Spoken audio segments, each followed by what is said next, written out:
Gil Martin here. Welcome, everybody, to today's episode of the Daily Packers Post, where we bring you in depth coverage of your Green Bay Packers. We have new videos dropping every day, Monday through Friday. So hit the like button and subscribe so you never miss an episode. Today, we're going to discuss a player the Packers are still looking to extend to a new contract before he hits free agency. And I'm talking about former first round pick linebacker Quay Walker. He's now in the fourth and final year of his rookie contract, and the Packers did decline his fifth-year option over the offseason, although GM Brian Gutekunst then and now still maintains that the Packers organization wants to sign Walker to a new deal, and they view him as a long-term piece of the puzzle. And look, if you look at his career so far, Walker selected first round, 22nd overall pick back in 2022 and started from day one.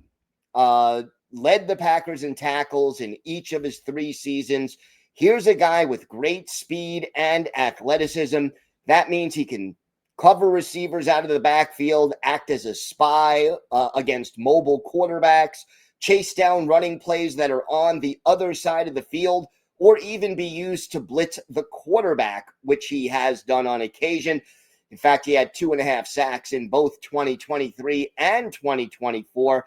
And of course, we all remember his pick six in week one of 2023 against the Chicago Bears. But there are issues also with Quay Walker. We know in his rookie year, he lost his temper a couple of times, got ejected from 2 games. Thankfully, he straightened those issues out. But the big issues for Quay Walker thus far have been his ability to read plays quickly and basically to shed blockers. And, you know, if you can't do those two things, it kind of limits you. So while he often made tackles, he made them downfield a little too often. And after the runner or the receiver had already gained a few yards, and that, you know, takes away a little bit from the tackle totals. Now, last year, in the second half of the year, especially like the last 4 games or so that he played, he seemed to lift his level of play a little bit, was reading plays a lot better, reacting quicker. And the other thing you got to give credit to Quay Walker for, he has been calling the defensive signals for the Packers, wears the green dot on his helmet, communicates with the coaches pre-snap. And, you know, that's a pretty important responsibility. So where are we now with the Quay Walker contract situation? Gutekunst explained why he turned down the fifth year option, because the NFL only designates linebackers, and Walker is either an inside or off-ball linebacker. But when they do linebackers and figure out the salaries for the fifth-year option, they include edge rushers. So the cost would have been prohibitive, would have been a 1-year, fully guaranteed contract worth $14.751 million. And, you know, there was no way to reduce that cap hit. So it just didn't make a lot of sense for the Packers. They did pick up Devontae Wyatt's fifth-year option. He was also drafted in the first round in 2022, but they passed on Walker. Now, Walker has played well so far this season.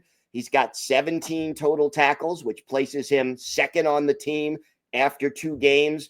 Only Edgerrin Cooper has more. He's broken up a pass, has 2 tackles for loss, and 1 quarterback hit. So again, he's doing the things that he's here to do. And again, playing better than he was earlier in his career. At this point, you know, he's a solid starting linebacker with some important tools.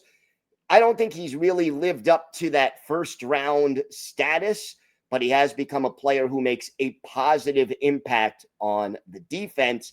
And now, when you add Micah Parsons to the mix, you have Micah Parsons, you have Edgerrin Cooper in year 2, where he's taken a step forward, And then you have Quay Walker. In your front seven, those are three really fast, athletic players.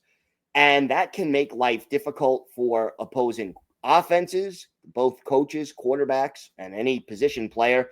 And it also gives Jeff Hafley a lot of options. He's got nice toys to play with, so to speak, when trying to scheme up his defense and keep offenses guessing. So looking ahead right now, Easton Butler of Packer Report said that there were two trade offers coming in for Walker. One from the LA Chargers. They offered the Packers a 4th-round pick. The other from the Bengals, who offered a 5th. Now, again, I think these are lowball offers in the sense that these teams know, A, Walker's in the last year of his contract. The Packers don't want to lose him for nothing. And then B, that after paying Micah Parsons, it may not be that easy for them to sign Walker to a great, lucrative contract and still stay under the cap. Now, Gutekunst, according to this report, rejected both offers and said the Packers intend to re-sign Quay Walker. His quote over the offseason, "We've been bullish on Quay since he got here. He's played a lot of really, really good football for us, and we think his best football is still in front of him. Just a consummate pro, does everything the right way. He has a level of toughness and focus that our defense needs." So now the question is, can the Packers and Quay Walker's agent find that middle ground, a fair contract that is below the $14.751 million a year mark, but is A, enough money for Quay Walker, and B, keeps the Packers under the salary cap? And the way you do that is something that Russ Ball and Brian Gutekunst do often.